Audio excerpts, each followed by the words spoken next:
South Korea can test more people in one day than we tested over the past 2 months.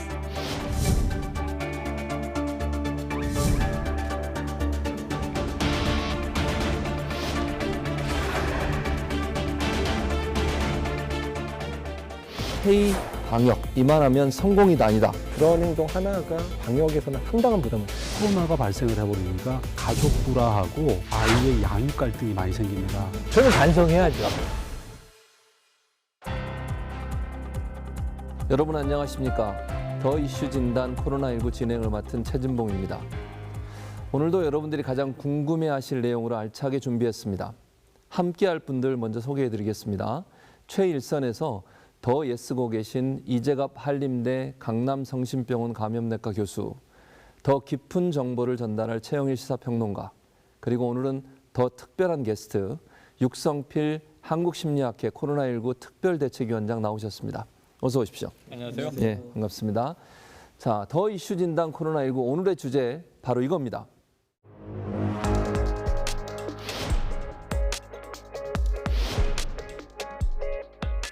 이처럼 코로나19 사태가 전 세계로 확산하는 가운데 한국 정부의 방역 대응에 대한 찬사가 이어지고 있는데요. 도널드 트럼프 미 대통령이 국가 비상사태를 선포했습니다. 우리나라 사례를 본따 차에 탄 채 검사를 받는 방식으로 속도를 올리기로 했습니다.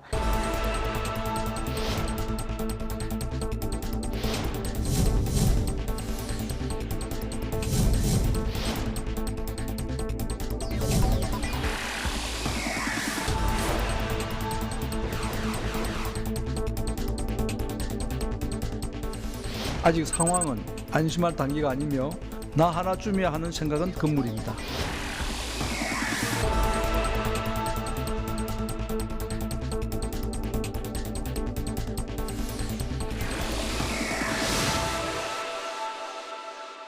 참 아이러니합니다. 우리를 불안에 떨게 했던 코로나 사태였지만 한편으론 한국의 위상을 높이는 기회가 됐다. 이런 얘기도 있습니다. 소위 K-방역이라고 하는 말인데 코로나19에 대한 한국의 방역, 이만하면 성공이다 아니다. 예스와 노로만 답변해 주세요. 최영일 평론가 어떻습니까? 예스. 네. 자, 육 교수님. 예스. 이재갑 교수님. 예스를 줘야 되겠다. 고민하시는군요. 예스를 줘야 되는 거라고 말씀하셨는데. 자, 그러면 한번 구체적으로 여쭤보겠습니다. 왜 최영일 평론가는 예스를? 저는 이게 미래를 모르기 때문에 앞으로는 불확실성이에요. 더 나빠질 수도 있어요. 근데 지금 시간이 흘러보니까 팬데믹이 선언이 되고 지금 미국이 첫 번째, 그 다음이 스페인, 이탈리아, 중국, 뭐 독일, 프랑스 쭉 나가면서 우리가 함께 선진국으로 이렇게 어찌 보면 좀 선망하던 저런 나라가 빨리 돼야지 하던 그런 나라들이 지금 코로나 방역에 있어서는 정말 후진국이 돼버렸고요. 우리는 17위까지 내려갔어요. 그래서 어느새 우리 위로 지금 막 늘어난 나라들이 많은데 그 나라들이 대부분 유럽, 미국 이런 선진국들이어서 지금까지를 평가해 봤을 때 중간 평가입니다만 우리 잘하고 있다 이렇게 좀 자부하고 싶습니다. 잘하고 있는 우리 그 방역 당국 또 당국자들한테 네. 뿌잉뿌잉 한번 해주세요. 이거는 제 유튜브에서만 하는 네, 건데요. 그러니까요. 여기서 한번 해주시죠. 우리 의료진 저는 신뢰합니다. 뿌잉뿌잉. 저의 이제 귀여운 장창무기예요. 자체죠. 유 교수님이 너무 당혹해하시네요. 최영일 평론가가 평가했듯이 우리 의료 체계, 방역 체계 참 잘한다. 전 세계적으로 찬사를 받고 있는데 이재갑 교수님 가장 뛰어났다 또는 정말 찬사를 받기에 충분하다라고 하는 게 뭐가 있을까요? 일단은 이제 초기부터 계속 언급되고 있지만 진단체계 구축이 우리나라로서는 가장 이제 자랑할 만하고 사실 진단체계가 갖추어졌기 때문에 그런 대구 경북 상황에서의 그 위기를 넘어가는데도 상당히 기여를 했고 또 지금도 여러 그 집단 발병이 되는 곳을 통제하는 데 있어서 진단체계가 상당히 많은 이제 역할을 하고 있거든요. 어떻든 의심되는 증상을 가진 모든 분들에 있어서 어떻든 검사를 원할 때는 검사를 다 할 수 있는 그 정도의 상황을 만든 것 자체가 지금까지 했었던 것의 가장 이제 중요한 부분이라고 생각이 좀 되고요. 그다음에 두 번째는 그러니까 다이나믹한 대응이라고 생각이 드는데 드라이브스루에 의한 진단 방법들을 동원했던 방법들이라든지 아니면 특히 이제 대구 지역에서 이제 환자들이 이제 입원을 못하는 상황이 됐었을 때 생활치료센터를 거의 일주일 만에 갖추어서 그런 분들이 어떻든 뭐 의료적인 도움을 받을 수 있는 상황을 만들었다는 것만으로도 어떤 우리나라가 위기 상황에서는 이런 다이나믹한 대응을 할 수 있을 만큼의 이제 국민들의 어떻든 일체감들 또한 저력을 가지고 있다라는 생각이 듭니다. 참 좋은 말씀이에요. 저는 그래서 K-방역이라는 것이 그냥 단순히 물품뿐만 아니라 지금 이재욱 교수님 말씀처럼 이 시스템 자체를 만드는 게 너무너무 중요한 것 같아요. 그게 일사불란하게 돌아갈 수 있도록 한 것도 정말 의미 있고. 자, 육 위원장님은 어떤 걸 꼽으시겠어요? 우리나라가 가지고 있는 그 힘은 새로운 상황에 융통성 있게 빠르게 대처할 수 있었다. 네.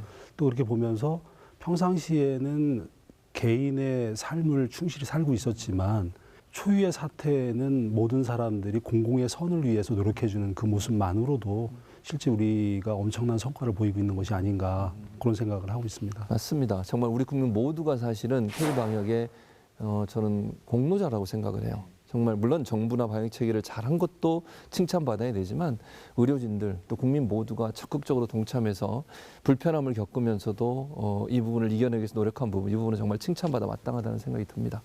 자, 그러면 또 최근에 우리가 워킹 트루나 드라이브 트루는 사실 많이 알고 있잖아요. 근데 이재욱 교수님 최근에 초스피드 워킹 트루가 생겼다고 하던데 이건 또 무슨 의미입니까?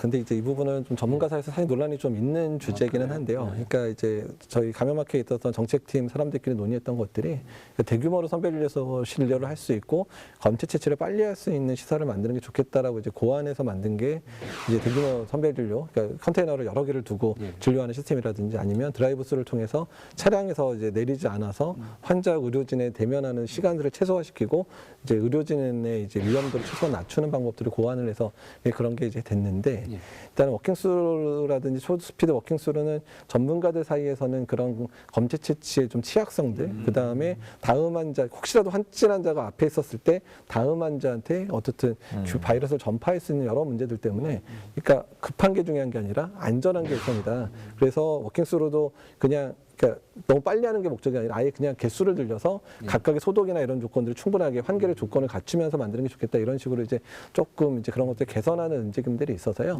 일단은 여러 가지 이제 아이디어는 좋긴 좋지만 모든 아이디어의 중심은 환자가 안전해야 된다는 이 원칙을 좀 지키면서 했으면 좋겠다 이렇게 의견을 내고 있습니다. 이렇게 빨리 하는 것도 중요하지만 사실 안전하게 해야 되는 거고 그럼 개수를 늘려서 시간을 줄이는 방법을 하는 게 좋다 그 말씀이신데 그럼에도 불구하고 의학적으로 이런 창의성, 그러니까 우리가 흔히 아이디어라고 하는 게 드라이브 스루는 이제 차가 지나가는데 옛날에 햄버거나 커피를 파는 걸 이제 검체 채취를 하면서 지나가는 거고 그다음에 이제 워킹 스루는 환자가 걸어서 오면 거기서 의료진이 검체 채취를 하는데 밖에서 이 글로브 월을 통해서 의료진이 검체를 채취합니다. 그러면 이제 검사 대상자는 부스에서 나가고 소독을 해요. 그렇죠. 그다음에 다음 이제 대상자가 들어와요. 근데 이게 소독 시간이 걸리니까 그럼 공중전화 부스 안에 의료진이 들어가서 팔을 밖으로 내고 있고 밖에는 그냥 공간이니까 바람이 흐르고 1번 이 대상자가 와서 검사하고 지나가고 2번 대상자가 오게 해서 이 초스피드란 말이 붙은 거예요. 그렇게 자꾸 발상의 전환을 하는 과정이 저는 이걸 뭐 이런 엄중한 사태에서 이걸 흥미롭다 이렇게 표현하면 어폐가 있겠지만 의사분들이 끊임없이 연구를 하고 있다. 매일 더 나은 아이디어를 내고 있다는 점에서는 박수 쳐드리고 싶은 감동이 좀 있었어요. 이런 K-방역의 우수성 때문에 한국의 이런 뭐 시스템이라든지 물품이라든지 이거 도움을 요청한 나라가 정확히 어느 정도 돼요? 지금 계속 늘어나고 있어요. 현재 시점으로는 약 120여 개 나라가 우리에게 뭔가를 요청한 나라들입니다. 처음에 40여 개국에서 80여 개국으로 100여 개국으로 120여 개국으로 늘었어요. 근데 이 중에 일부 좀 어려운 나라들은 인도적 지원을 요청한다. 이런 나라도 있고 당신네 진단키트를 대량으로 사겠다. 이런 나라도 있고 장비랑 이런 거 실어 올 수 없으니 와도 우리가 의료진이 부족하니 우리가 검체를 채취해서 통으로 컨테이너 박스로 보낼 테니 한국에서 그것을 검사해서 결과를 알려달라. 이런 나라도 있고요. 또 문재인 대통령이 계속 국가 정상들의 전화를 받고 있는데 적어도 20개 가까운 나라의 정상들이 또 이 WHO의 거브로여수스 사무총장은 아예 우리 세계보건총회에 와서 아시아 대표로 사실은 좀 기조연설해 주십시오. 한국의 K-방역의 노하우를 공유해달라. 우리는 계속 바이러스와 싸우면서 학습을 하고 있는 것 같아요. 거기에 대한 지식과 노하우가 쌓이고 있다는 것을 세계가 주목하고 있다. 이렇게 볼 수 있겠습니다. 방역 시스템에서 정말 눈에 띄게 우리가 열일했다 이렇게 표현할 수 있는 물품 중에 하나가 마스크가 아니겠어요, 사실은. 이 마스크가 이번 그러니까 코로나 사태에서 어떤 역할을 했고 이게 왜 중요했는지 어떻게 평가하세요? 실제 많은 분들이 마스크에 대해서는 이미 황사라든지 미세먼지에 대해서 우리 국민들은 준비가 되어 있었고 또 초기에 심리학적으로 보면은 초기에 되게 그 잘못된 정보라든지 루머들이 많이 돌게 되는데 실제로 전문가나 정부 당국에서 그 정보를 빨리 바로 잡아준 것 같아요. 그래서 마스크를 쓰고 거리를 충분히 두면 이거는 충분히 예방 가능하다. 그래서 정부나 전문가의 말을 믿어줬고 그에 따라서 따라준 시민의식이 같이 해서 지금의 아직 진행 중이긴 하지만 그래도 어느 정도 진정세까지 끌고 간 게 아닌가 그런 생각을 합니다. 조금 이제 수요 공급을 맞추기 위한 노력들이 시작된 결과 이 마스크 알림이 등 해서 앱이 나왔잖아요. 그렇죠. 그 왜냐하면 약국마다 줄을 서는데 뭐 몇 명 번호표 받아서 사면 동나버리니까 그럼 재고가 있는 약국을 알려달라. 결국 이 저 앱이 다 뿌려졌는데 문제는 다 빨개요. 왜냐 마스크가 없었기 때문에.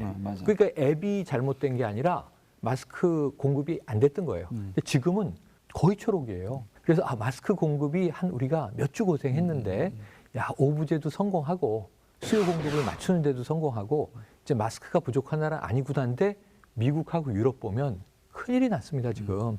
그래서 어떻게 또 저 나라들은 이 상황을 극복할까? 우리는 굉장히 돌이켜보건대 빨리 극복했거든요. 혼란은 분명히 있었고 그렇죠. 많은 분들이 이제 분노와 짜증이 나셨었지만 마스크는 우리가 한숨 돌렸구나 하는 생각이 듭니다. 그래서 여기 이제 마스크 착용과 함께 손 씻기에 가장 열일했던 노래가 하나 있어요.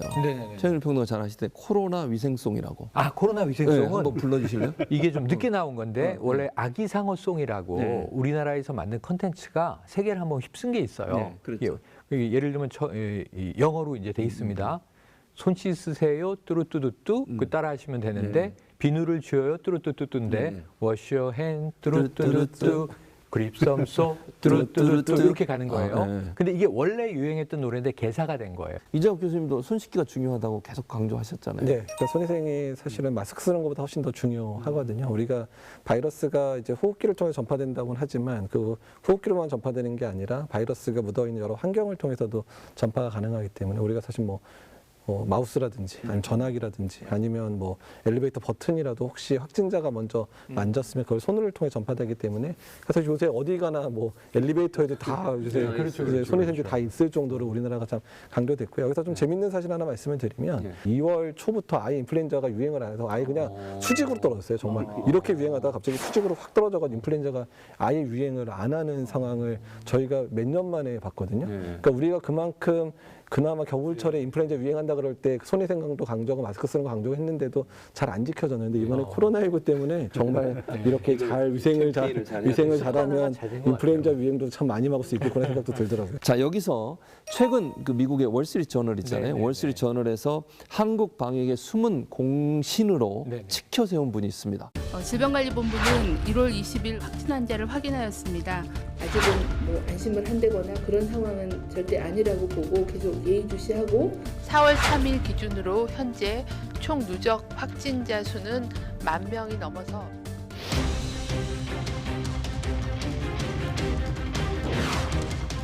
신종 코로나 바이러스 확진 환자가 발생.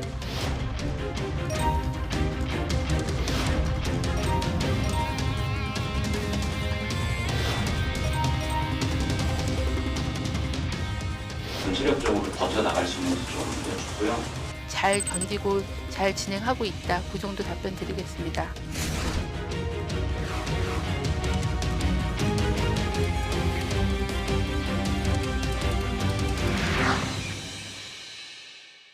코로나 방역의 1등 공신하면 역시 이제 정은경 질병관리본부장 아니겠습니까? 질병관리본부나 방역 이제 지금 짜여 있는 팀 내에서 그 밑에서 함께 일하는 사람들이 아예 SNS에 공개적으로 이야기를 해요. 정말 열심히 이끌고 있다.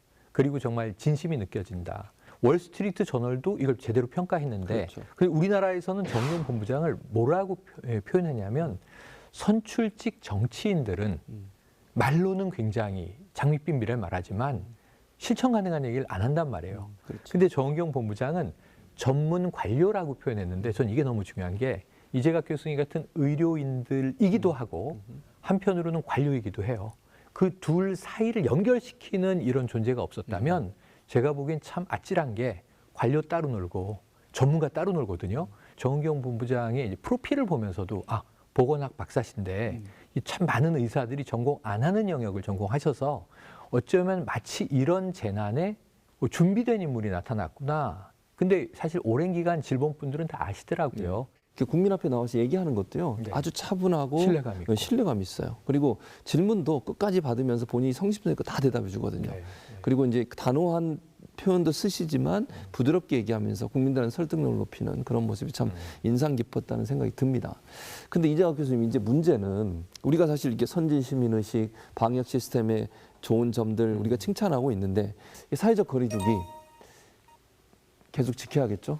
사회적 거리두기를 얘기를 할 때, 그러니까 사회적 거리두기가 강조될 수밖에 없는 상황이거든요.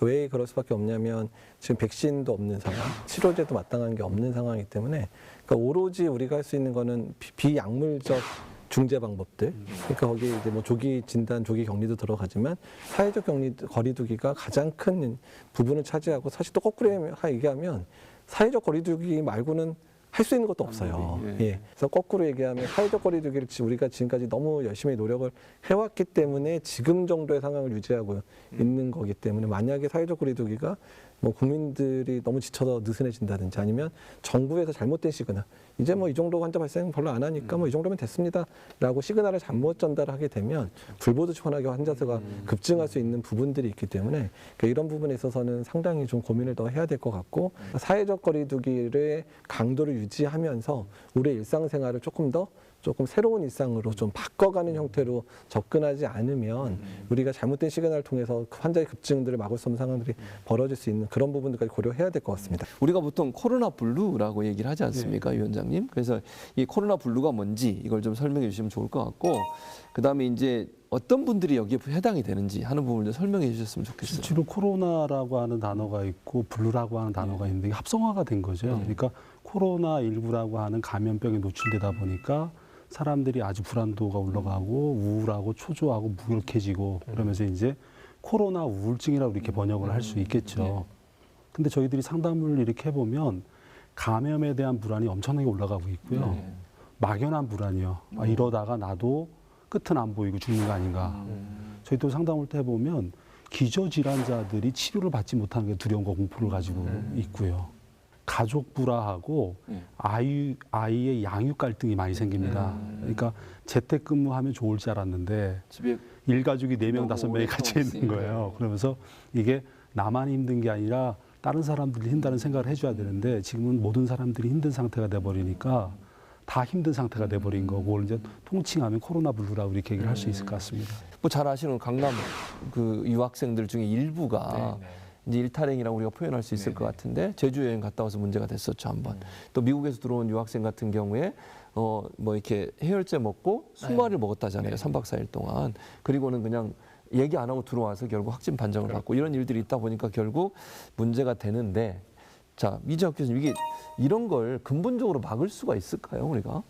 그 해열제 먹으신 분은 그러니까 그 심정은 이해돼요. 그러니까 왜냐하면 지금 7도 5 이상, 37도 5도 이상으로 그다음에 아예 비행기를 못 타게 하다 보니까 자기 한국 못 가면 잘못하면 자기가 미국에서 정말 저 제대로 치료도 못 받고 죽을지도 모르겠다는 생각이 들어서 그렇게 한 건데, 근데 그런 행동 하나가 방역에서는 상당한 부담을 주거든요. 그러니까 그런 분이 몇 명 있다 그러면, 그러니까 사실 전수조사를 다 할 이유가 없잖아요. 그러니까 사실 자가격리 잘 하고 있고 증상 생기면 그때 이제 검사를 하면 되는 건데, 이런 분들이 여러 명이면 들어올 때 어쩔 수 없이 그냥 다 검사 받으세요, 이런 상황이 되면 그것자 방역에 대한 부담을 상당히 주는 행동들이기 때문에 지자체가 좀 경쟁적으로 다 확진 검사 하고 있잖아요, 지금. 그래서 그런 부분들이 있기 때문에 어렵더라도 일이 어려울 때일수록 남을 배려하는 마음을 가지고 살아주시는 게 더 중요할 거라는 생각이 듭니다. 이게 가족이 어쨌든 자가격리되는 경우에 한 집에만 있어야 돼요. 나오지도 못하고.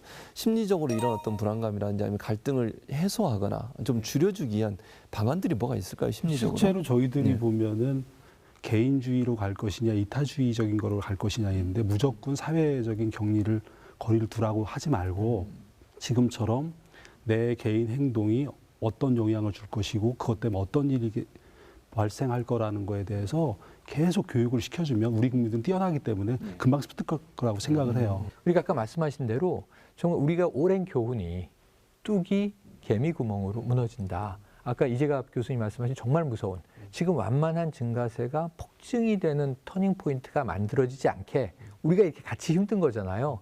그래서 이게 제발 이렇게 완만하게 사그라지기를. 오랫동안 우리가 얘기 나눴는데 마지막 질문 드리겠습니다. 최영일 평론가 짧게 길게 하지 저는 말고. 원래 짧잖아요. 아시죠?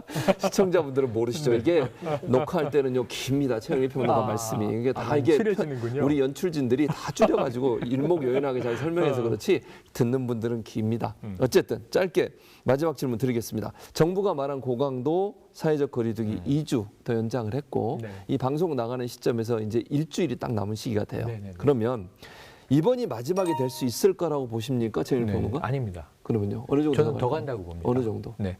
그 기간은 정확히 모르겠고요. 뭐 여름까지 갈 수도 있고 가을까지 갈 수도 있는데 대신 저는 어떻게 지금 마음가짐을 가지고 있냐면 라이프 스타일을 지금까지와 다르게 물리적으로는 거리를 두고 사회 심리적으로는 더 밀접하게 되는 방법이 뭔지를 함께 연구해야 되는 새로운 이제 이 경계를 넘어서고 있는 것 같습니다. 잘 될 것 같다. 그러니까 단서는 붙이고 싶어요. 정부와 전문가의 말을 믿고 그 개인 위생 수칙 그다음에 공공의 선을 위해서 함께 한다면 훨씬 단축시킬 수도 있을 것이고 단축된다.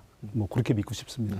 정부 차원에서의 어떤 특별한 배려들을 만들지 않고 단순히 사회적 거리두기만 연장해 간다 그러면 정말 많은 계층들이 지금 힘들어질 수밖에 없는 상황이 될 수밖에 없기 때문에 이제 그러한 부분들을 충분하게 준비를 해서 일단 사회적 거리두기가 사회적으로 연대를 만들어낼 수 있는 기회로 만들어야 된다는 생각이 듭니다. 더 이슈 진단 코로나19 오늘 준비한 내용은 여기까지입니다. 하루빨리 확진세가 완전히 가라앉길 바라면서요. 저는 다음 주에 더 궁금하고 더 깊은 내용으로 다시 찾아오도록 하겠습니다. 오늘 함께해 주신 세 분 감사드립니다.